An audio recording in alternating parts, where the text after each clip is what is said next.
After the Severodonetsk-Lysychansk metropolitan area came under control of the Luhansk People's Republic, the front lines in eastern Ukraine were inflamed by heavy positional battles. Attempts of the armed forces of Ukraine to stop the Russian advance in the LPR and to launch a counteroffensive in other regions failed.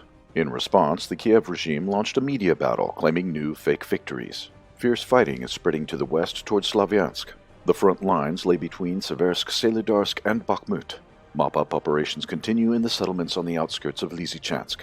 The Russian military is likely to take a tactical pause in the region in order to regroup forces for further advances. It is expected that the Russian grouping in the Izium region will be reinforced. Such a maneuver would allow the resumption of the Russian advance to Slavyansk from the north and probably trapping a larger grouping of Ukrainian forces in the northern part of the DPR. Meanwhile, the front lines in the other Ukrainian regions remain unchanged. The warring sides are pounding enemy positions but have not achieved any gains so far. Losing on the battlefield, Kiev announces fake victories. The Ukrainian retreat from Lysychansk was claimed as another successful operation which resulted in the taking of more advantageous positions by the Ukrainian military. Another one of Kiev's victories was claimed on Zmyny Island.